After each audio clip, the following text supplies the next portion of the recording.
lost weight only to gain it right back after returning to your routine? Did your diet work for someone else but not you? Rockin' That ID Life helps you understand your genetic makeup to find a lifestyle that fits your needs. Together, you and RockinThatIDLife.com can focus on your health and meet your goals today. That's RockinThatIDLife.com. Center Ice Brewery is a proud sponsor of Let's Go Blues Radio. If you haven't heard, Center Ice Brewery beer is now exclusively available at beer stores around town, so make sure you pick some up on your next milk and eggs run. That's Center Ice Brewery. Please drink responsibly.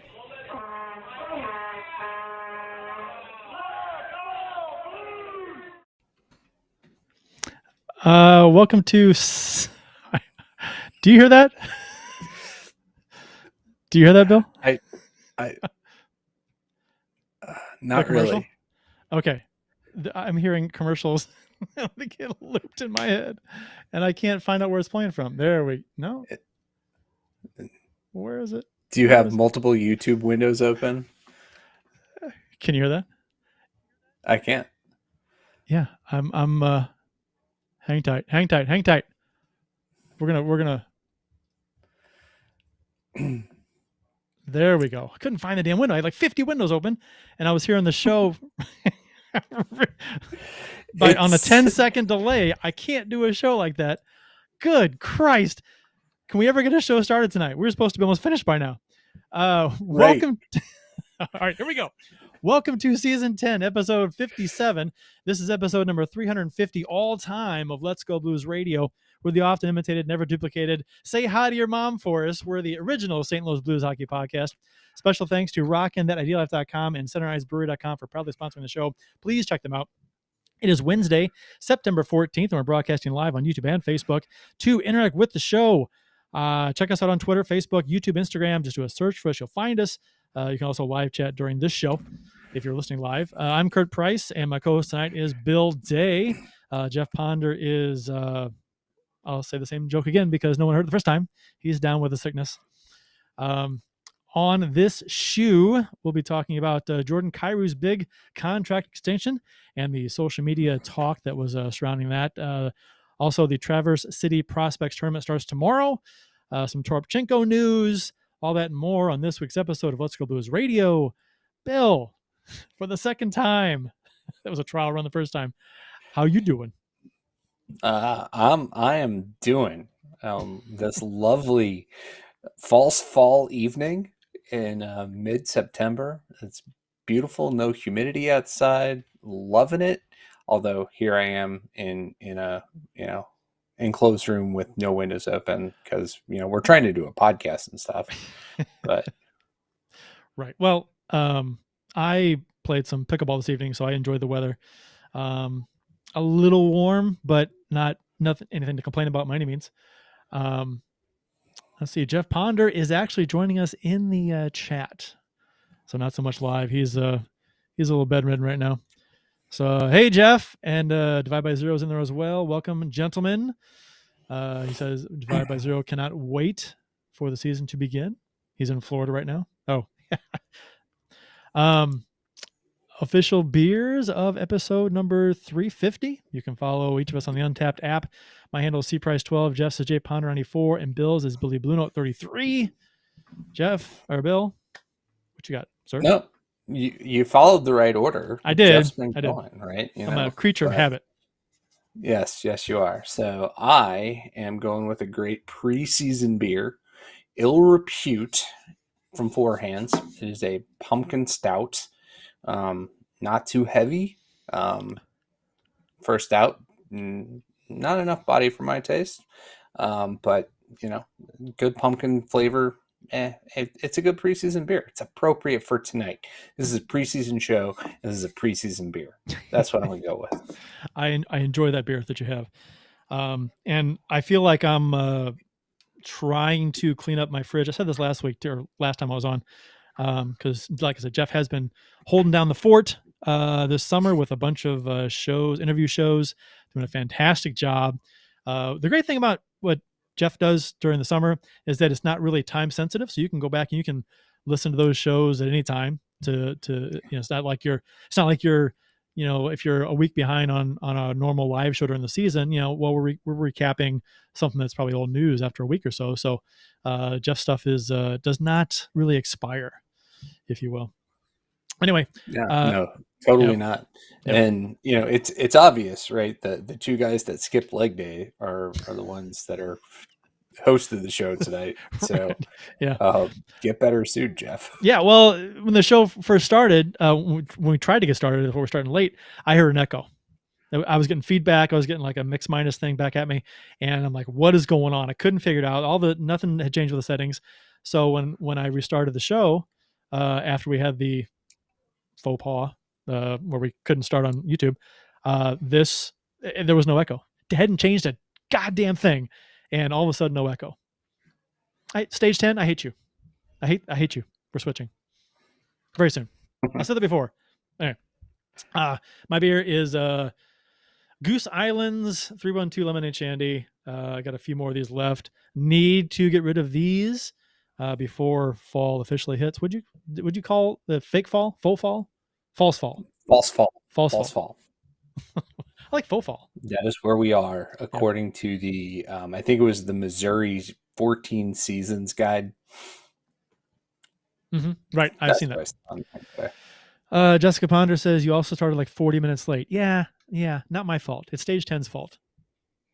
We had echo issues, and it wasn't anything on my end. It was, in fact, Stage 10's problem. And then, like Ponder noticed a couple shows ago, he had 2 streams for YouTube, and I chose the one and went live. It said we were live, but we weren't, so I had to restart it. Not my fault. Worst show ever. Need more Ponder. Yeah, everyone needs more Ponder. Yeah, so that's my beer. I think we're gonna we'll get into the Jordan Kyrou talk right after this message from ID Life. It's springtime, and I know in my house, it's such a good feeling to open up the windows and let the breeze roll in for new life in my home. Your body's no different. Detoxifying your body can reduce any inflammation, purify your blood, help with weight loss, improve sleep, and boost your circulation. Don't just go after those detoxifiers that only focus on the gut and bowel, though. If you're going to do it for real. The all-new Detox Box from RockinThatIDLife.com cleans all your systems, flushing your kidneys and bowels, detoxifying your liver, and restoring your microbiome for full homeostasis. You'll feel re-energized, restored, and renewed. Make your order now and receive a free detox water bottle with your order. Visit RockinThatIDLife.com or email Dustin at RockinThatIDLife@gmail.com and tell him Let's Go Blues Radio sent you to receive an additional 10% off your order. That's RockinThatIDLife.com, and give your body that much-needed spring cleaning today. I love that commercial. I love that version. I know Ponder sent me the other one, and I apologize. It was the wrong one. But didn't have time to put that one in the show. But I do like this one because it mentions, flushing your bowels and homeostasis. Lots of immature, funny words in that commercial. And seasonally inappropriate with all the birds chirping and stuff. That is true. Well, it was 85 today. So it's, 85, no humidity. Yeah. It's beautiful. It's fine. Beautiful day in the loo. It was. Jordan Kyrou signed a big new contract, 8 years, $65 million, which carries an $8.125 million cap hit, which is the exact same deal Robert Thomas signed earlier this season. Heard some folks a few days ago claiming to have super secret sources who said there was no way Kyrou was going to get $8 million plus per. Not a chance, according to their sources. And they trust their sources. Well, their sources were wrong. Yeah. Need new sources. They should stop trusting their sources. Stop trusting your sources, or stop saying you have sources because your sources, you know what? You don't have a source if the source is wrong. They're not a source. I mean, when your source is never right, they're not a source. If they're wrong consistently, you should not consider them a source. Yeah, what makes them a source if they don't have the info? You're not the smart one. No. So that was kind of funny. But so yeah, everything about Kyrou's contract is identical to Thomas's, which was signed earlier in this offseason. Even the yearly salary structure and the no trade clause structure and stuff, it's exactly the same. No signing bonus with this contract. Kyrou does have 1 year left on his current contract, which has a $2.8 million cap hit. Then his new contract kicks in for the 23-24 season. Has a no trade clause that kicks in during the 25-26 season, and that carries through the last year of the contract, where it converts to a modified no trade clause, where Kyrou can submit a 15-team no trade list. He'll be 33 when the contract expires. Doug Armstrong on Kyrou, quote, "We are excited to have a player of his caliber locked up for the meat of his career. With Robert Thomas, we're playing for today and building for the future. And having those two guys signed long-term is the cornerstone of what we're trying to accomplish." Army on Kyrou and Thomas. They were priority players for us. Of course, they knew it. We were upfront with them on why we thought they were priority players. I lobbed the ball back to them to earn their money. And then Army on the potential risk involved with Kyrou Thomas contracts, which is what the current concern that some folks had. It's a long contract, and Kyrou's not good defensively, which we'll get into. There's always a risk. There's a risk of injury. There's risk of poor play. There's always risk out there. But there's a belief that I have on these two players that they're going to be the pillar of what we build around. I think I can get behind that statement. I think if you're going to build behind two players for the future, these two guys are it. Forwards anyway. Fan response to this contract ranged from jubilation at how much of a steal it was to how this was a horrible deal for a guy who can't play defense. So you got to love social media. Bill, your take on Kyrou's contract? You like it? You hate it? You indifferent? You think, wait and see? Where you stand? I mean, I think it's the right contract to give, right? You got the two guys that you are the two cornerstone players for the future of this team, right? Hands down, right? O'Reilly, Toropchenko, they're cresting the butte at this point, right? You're not going to build everything around them long term. So having them around,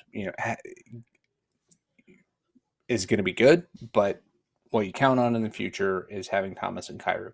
They're both excellent young offensive players.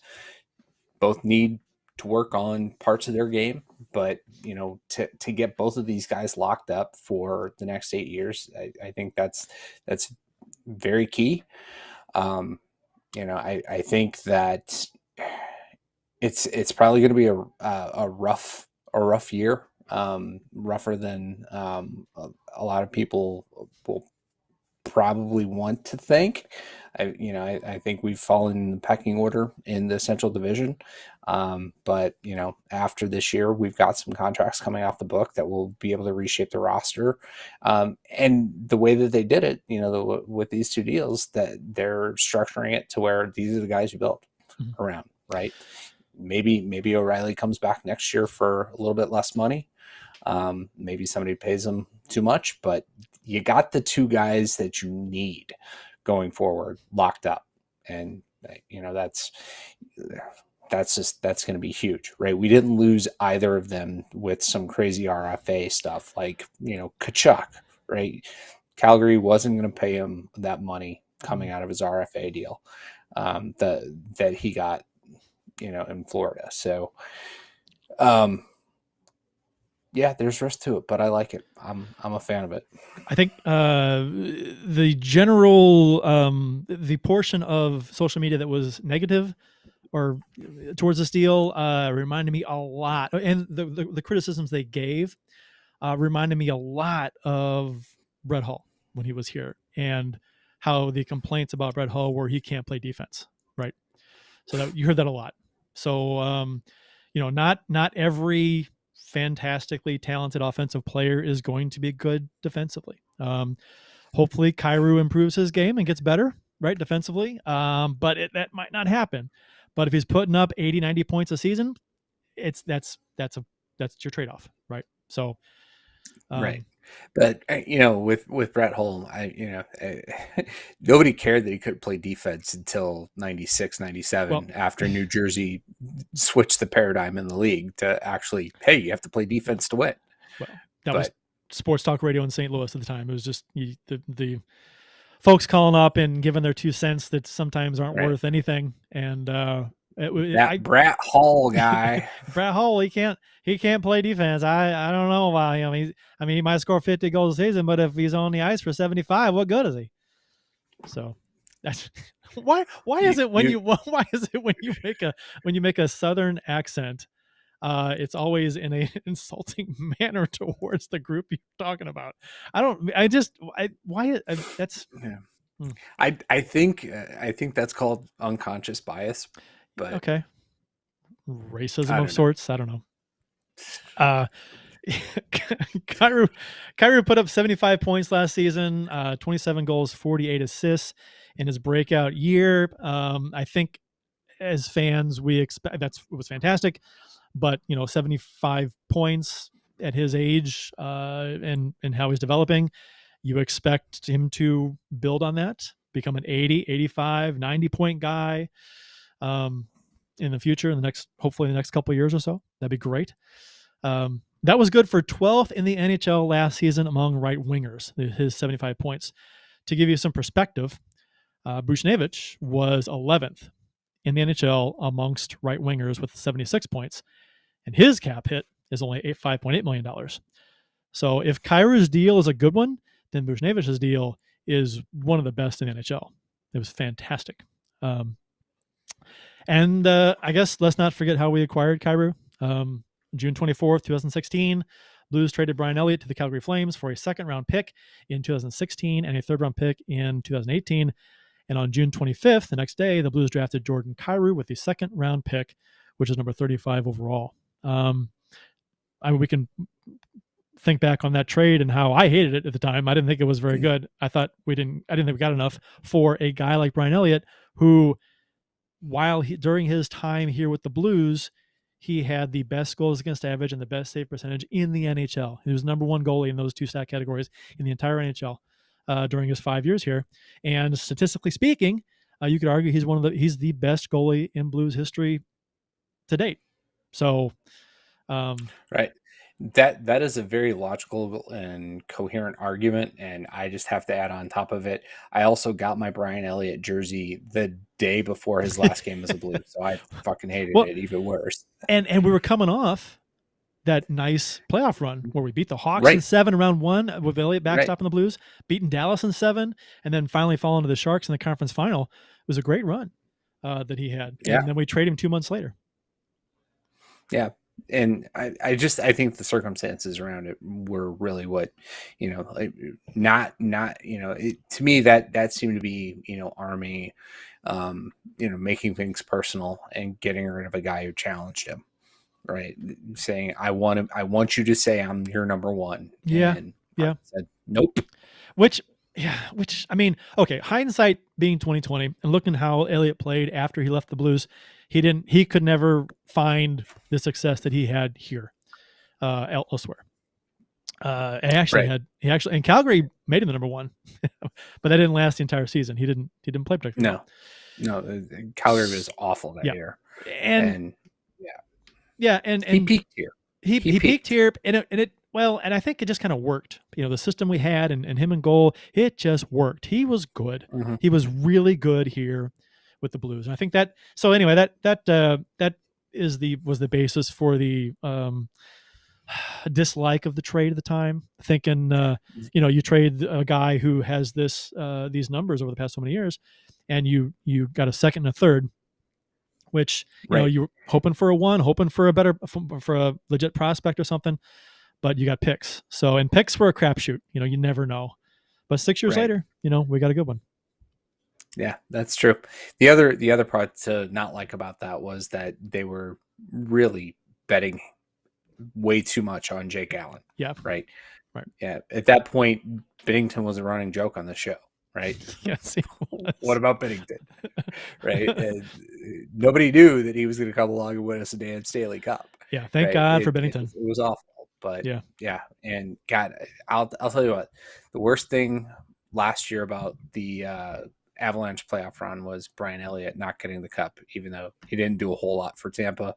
I wanted to see that. That was the storyline that I bought into. But there were so many anyway. reasons. Yeah, there were so many reasons why I wanted Tampa to win the cup last season, and I was able to ignore the fact they had won the previous two. I didn't, I was like, usually when the team does it, I'm like, okay, get off a high horse, somebody knock them off.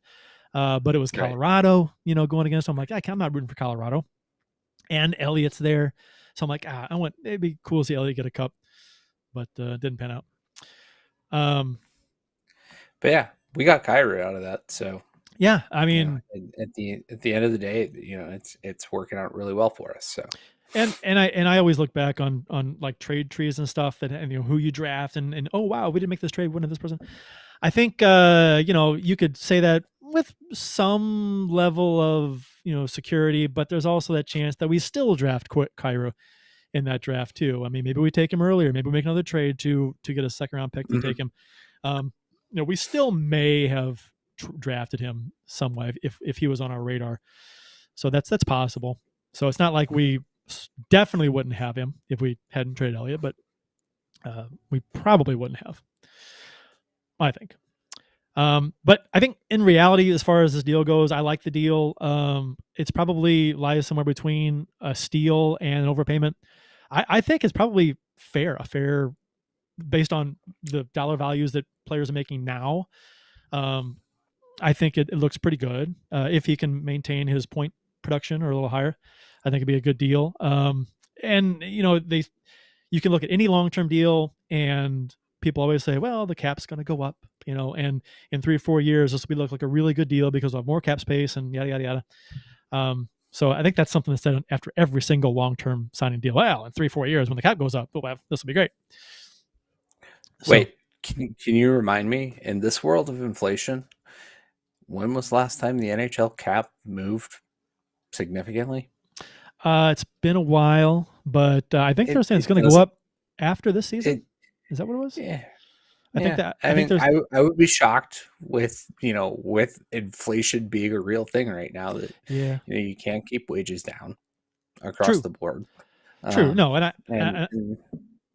and teams have it, right? It's just over the course of this CBA and this salary cap. If I haven't done analysis on it. I don't have time in my life to do that kind of thing, which I would love to.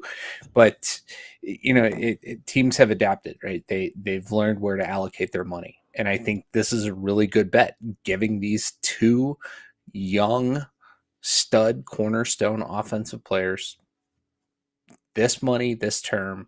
This is when you do it, right? So I'm all for what we've done, and Divide by Zero says he signs for signing bonuses up front and $1 million per. Oh, they're talking about O'Reilly. There's predictions. I see, not Kyrou. I was gonna say no, Kyrou. Kyrou has no signing bonus, but I think that's talking about O'Reilly. Never mind. Kyrou is only 24 years old. He'll be 25 with another year of experience under his belt when this contract kicks in. So if he projects his expected hope, he could be an elite player, putting up 80, 90 points, like I talked about, after the season. So that'd put him in the top 5 or so in points for right wingers, and making $8 million per. It's a good deal, I think. So that would wait. Did you just make a reference that Kyrou's not elite? Because we all know Robert Thomas is elite, and they're getting the same money.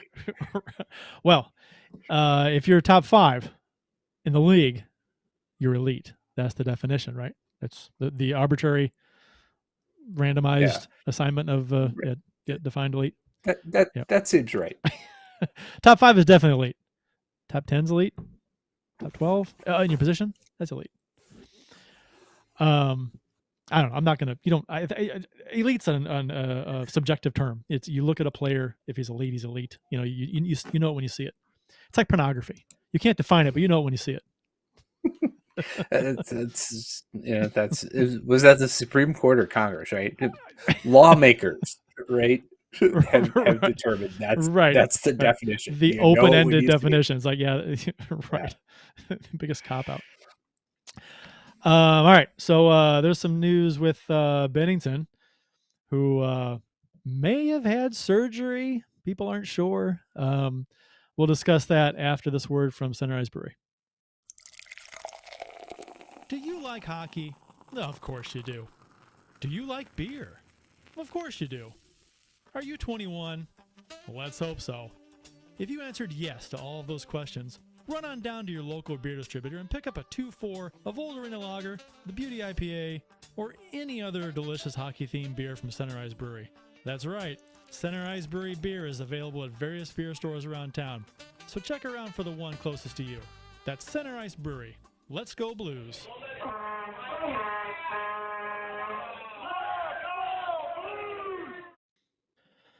So, as you mentioned, Jordan Binnington may have had cleanup knee surgery this offseason. And Armstrong was asked about it. He said he wasn't sure if Binnington had offseason surgery to address his Kadri-caused knee injury in the second round of the playoffs last season. But Armstrong did say he feels he'll be ready to go by the start of training camp. So I think this is it's kind of weird that even if a player does not go through the team doctors and surgeons to have a procedure done and they go off on their own, you would think that the GM would be informed of such a decision. Maybe HIPAA laws prevent that, they don't require that, but you would think that he would be in the know somehow, right? Right. You'd think it's contractual, right? That the team knows it. To me, it's just like Army. Army is in preseason mode too, right? He should be plugged in, but the NHL GMs, the NHL Good Old Boys Network, they all still like their Canada Lake holidays for long periods of time, and that's why not a whole lot of business gets done through July and August, right? No. So, yeah, it's concerning because it's our number one goalie, and we just let Husso walk, and you don't know that happened, and now you're going to rely on Thomas Greiss. Yeah. That part worries me. Well, but he's supposed to be right. And if it was a significant surgery, Armstrong would have probably said don't do it.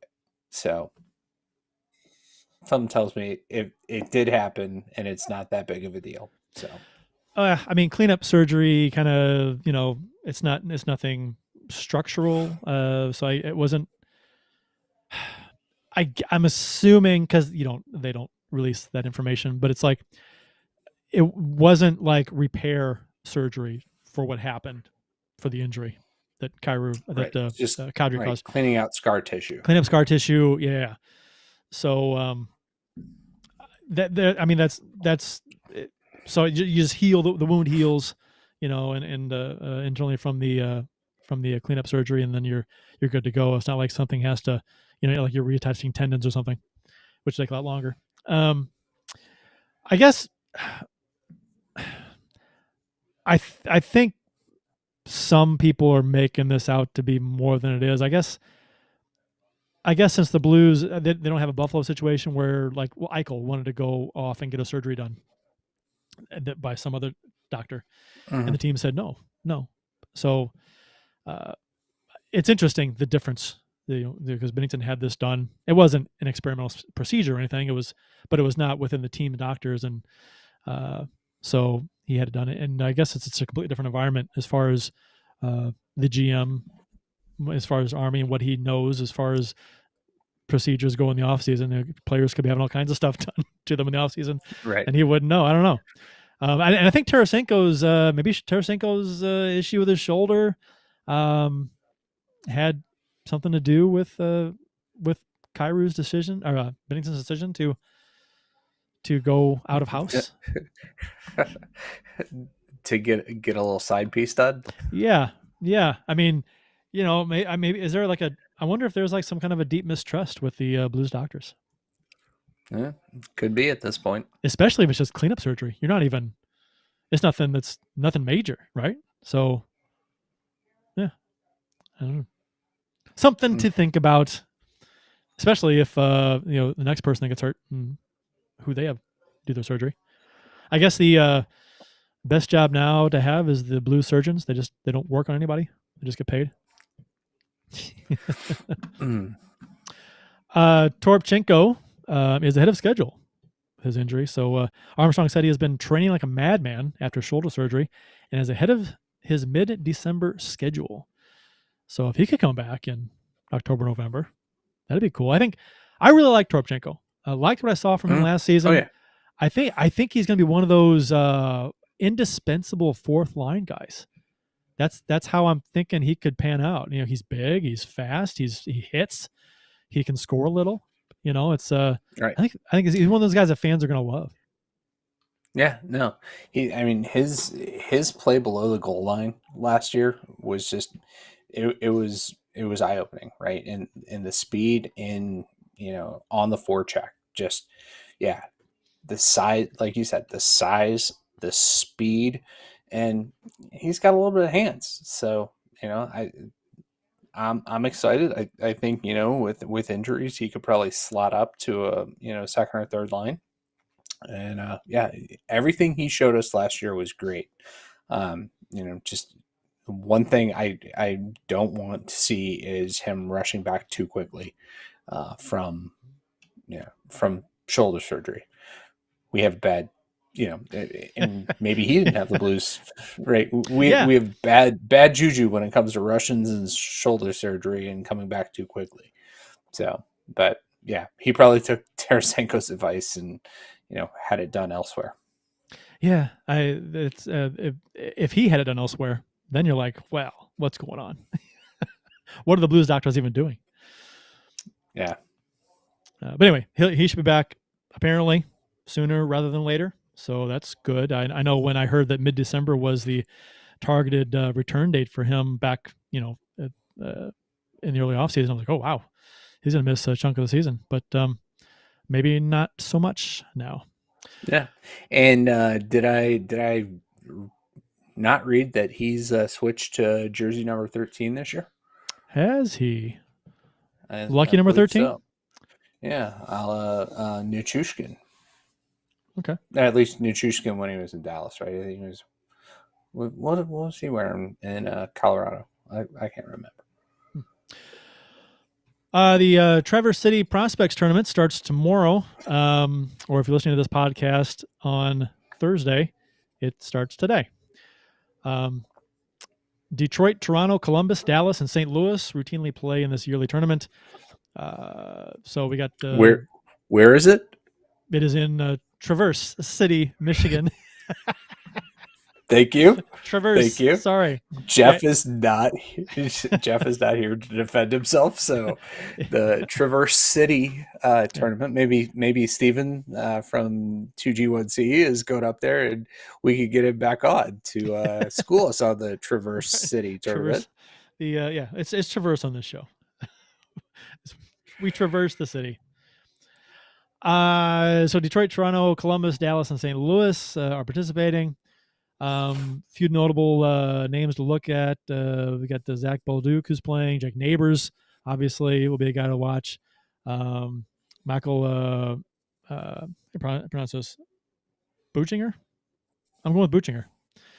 On defense, one of the better prospects the Blues have on defense, or the best, I guess, Blues defensive prospect, who's not named Prunovich.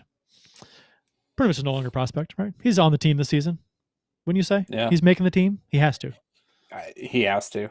Yeah. Right. He was hanging out with all the boys at the golf tournament. Yeah. I don't know if you saw any of the videos from that, but I did. Yeah, he's part of the core, I think. Good. He needs to play chunk this year, not just on the power play, please. So. Yeah. So let me ask, do you still think Zach Bolduc will never crack this lineup? He does not have the name. I mean, he's third on our prospect chart, right? I guess for forwards. Yeah.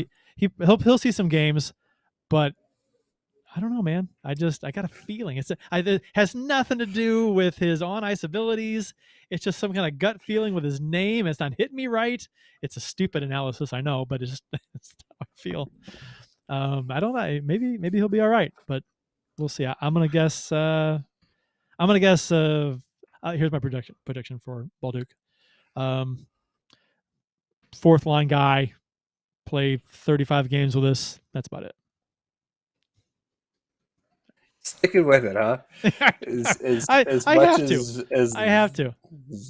As much as Lou has talked him up, before this tournament. So yeah, right. I mean, I said that a while back, so I'll stick with it, and even though if it's a ridiculous take.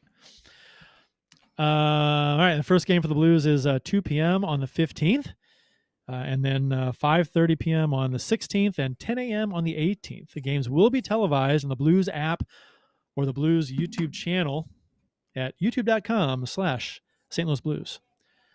This, back a number of years, this tournament was never televised until the last 2-3 years, I think. And I've always felt it should have been streamed live online and give some local high school or college broadcaster a spot behind the mic for some exposure and experience or something. I'm glad they're finally starting to broadcast these things every year. Yeah, I think a couple years ago, the only way that you could watch it was like Columbus's stream. Yes, right? something like the other team had it. Yeah. Columbus of all teams. That pissed me off. They took a crew and put a guy with an iPhone upstairs and let him film it. It doesn't take much. Look at us. It doesn't take much to live stream. You can do this. Right. It's not hard. And the Blues national TV schedule was released, and for the life of me, I can't find it on the website. But I pulled up. There's 14 national televised games. Yes, 14. Second behind Pittsburgh and Minnesota. Each got 15 national games. So. Which is going to piss off a lot of people. I can't. I mean, yeah. I mean, I like a variety, and it's not like we have to listen to Pierre Maguire anymore, right? That's true. I like a variety too, but I think people they don't subscribe to that station, so they don't get it. So they got like a Hulu or ESPN Plus and Hulu. If you don't have ESPN Plus, you can't watch it. Like on October 27th, it's on ESPN. The game against Nashville is on ESPN Plus and Hulu. And there's a couple on TNT, ESPN, and then again on ESPN Plus and Hulu, and then ABC, ESPN Plus. And then, I think anybody that would complain about this kind of thing needs to pump the brakes and think back about, was it 10 years ago, 12 years ago, not that long ago, where the Blues had some games that weren't televised at all. Right. I mean, there were still a ton of people that didn't get cable in, when they had, 10 games on KPLR. Yeah. Right. I'll listen to everything else on the radio. Right. Yeah. Remember Prime Sports? Oh my God. Prime Sports, that was when they left free TV, KPLR. Yep. And it was on KPLR. You didn't get like 10, 12 games televised or whatever it was on KPLR. Yeah. And then they went to Prime Sports where every game was. Almost every game was. And that was a big deal. That was the first time you had to pay for Blues hockey. You had to subscribe to. You had to buy cable if you didn't have cable. Yeah. So I think my parents. Well, that's when my parents got cable, Prime Sports. Yeah, that's when my family got it. Right? Yep. That was the first.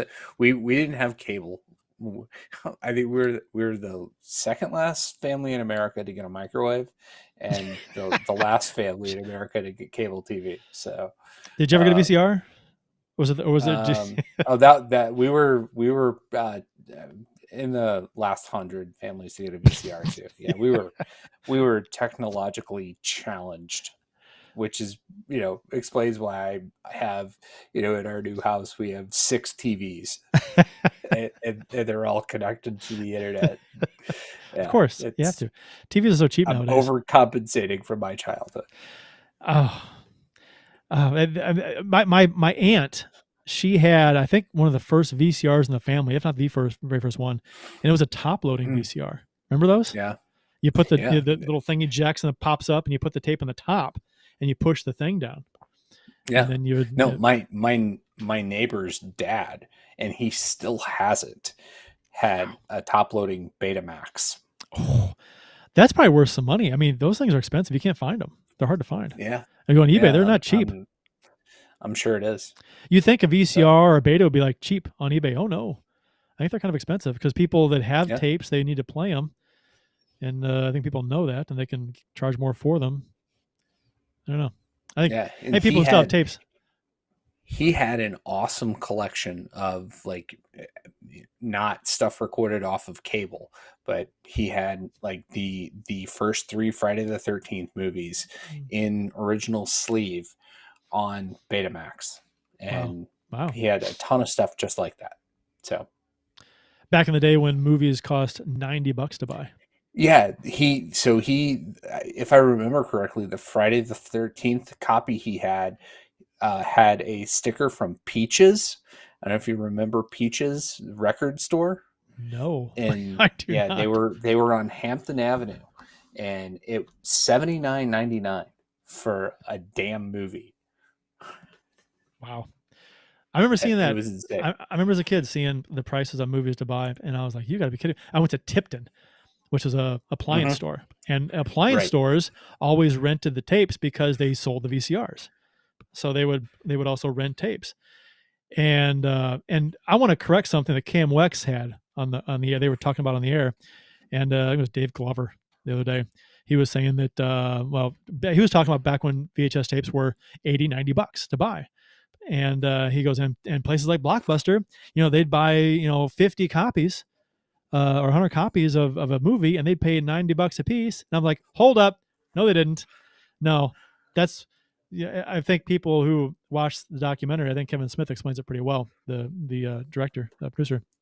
Not to bore everyone, but Blockbuster cut a deal with the movie studios, and they would give them a percentage of the sales of rentals that they would do.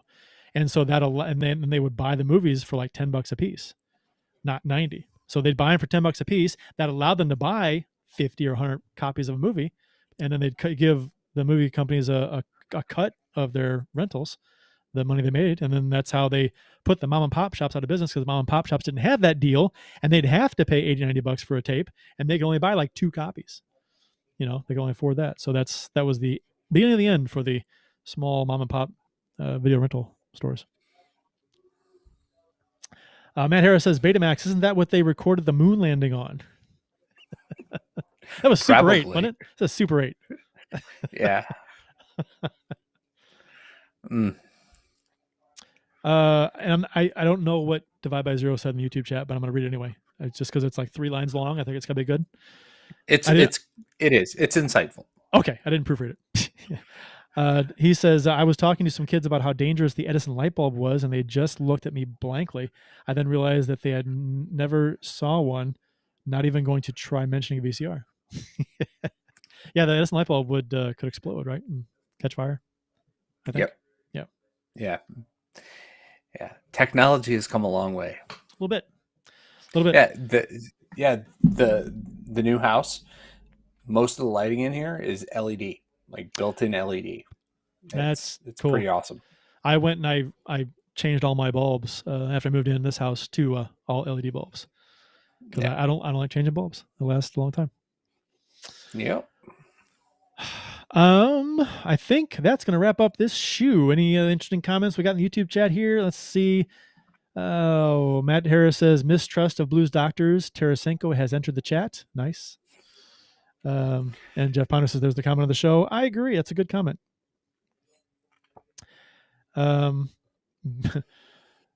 Jeff says, Bill on Toropchenko, I hope he's not rushing back too quickly. Yeah, nice. I did say that. You did. You can't slip much past Ponder unless you're COVID.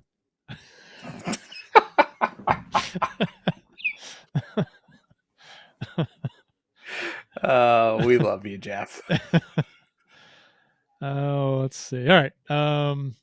Thank you for the contributions in the YouTube chat. Oh, we didn't talk about O'Reilly too much. I think as far as how this affects like the Kyrou and Thomas signings and how it affects O'Reilly. Just real quick, Bill, I think this might mean Barbashev is gone. I thought he was gone before, but I'm not sure how they're going to fit him under the cap with O'Reilly. I think they probably try and sign O'Reilly. He may have to take a little less, would he not? Like $4 or $5 million? Yeah, no, what I said in the chat, I'll reiterate. I think he'll do, I think we could make a 3-year deal, structure it 5.5, 5 and 4, or 4.5. I think he'd take that. He likes it here, and he's legend. He's the Conn Smythe winner of our Stanley Cup champion team. Yep. So He's it'd be 31. great to see him stick around. Yeah, he's 31. So you got to think he's gonna. I mean, I'm gonna play his agent. When he talks to Armstrong, we want a 5-year deal. He's 31. Yeah. I can see him asking for something that takes him to 36. And then Armstrong comes back with a 3, right? Yeah. Yeah. So settle on a 4, and that last year is only 3.5. Yeah. Yeah. He's making 7.5 now, and so is Toropchenko, and they both expire at the end of this season. So that's $15 million off the books if neither one are retained. Yeah, but just in time for Thomas is Scandella and finally off next year too? Scandella is not. He has 2 more seasons. I know, right? Jesus Christ! I know. It's like the worst deal ever. It's like right? How I felt about Berglund. I'm like, is his contract over yet? He still has 2 more fucking years. Wait, who did he trade? Who was the GM of the Flyers when we traded him with Tara? Was that Hextall? That was Hextall. I think it was Hextall. Yeah. Yeah. Is he in Pittsburgh, or he went to Pittsburgh? Yes, he did. Yeah, I think that's where he is. That sounds familiar. Yeah. Call him up, Doug. Right. So $15 million coming off the books, just in time for Kyrou and Thomas's 16.25 total contracts to kick in. And then Barbashev's a UFA after the season. He makes 2.25 now. If he has a similar season this year, he's going to want a nice raise. I don't think he'll get that here. Unless there's trades or moves to be made. A lot can happen between now and the end of the season, so I don't like to say so-and-so is definitely gone. Someone could get traded. Someone could have a career-ending injury, God forbid. So you never quite know with how things are going to pan out. So, but as of right now, the way it looks, if everything stays the same, it doesn't look good for Barbashev. I think he'll be a casualty of the cap, I think. But we shall see. That would suck. It would suck. I like Barbashev. He's one of those quality, really good depth guy. Right. And last year he had a really, really strong offensive season, and then just couldn't do anything in the playoffs. So, right. Yeah, that's true. Support for Let's Go Blues Radio is brought to you in part by ID Life, the world's only truly personalized vitamin platform based on a health assessment of your DNA. Visit rockinthatidlife.com for more information. That's rockinthatidlife.com, and get 10% off by emailing Dustin at rockinthatidlife@gmail.com and tell him Let's Go Blues Radio sent you. Easy for me to say.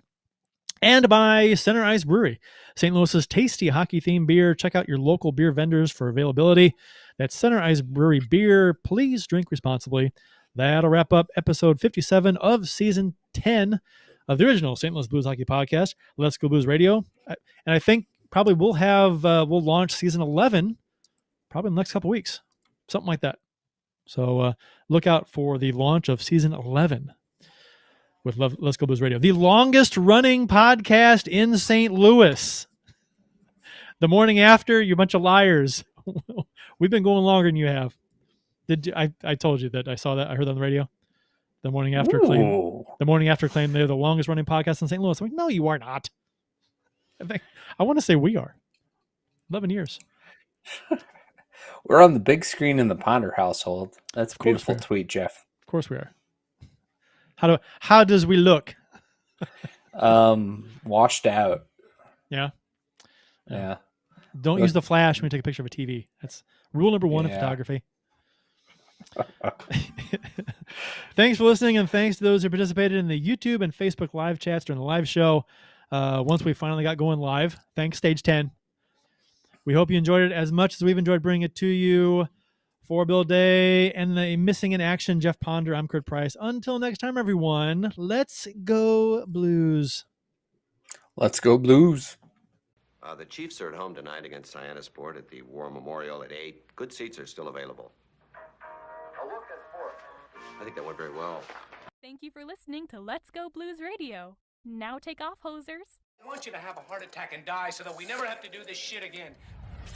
Well, there's 90 minutes of your life you'll never get back.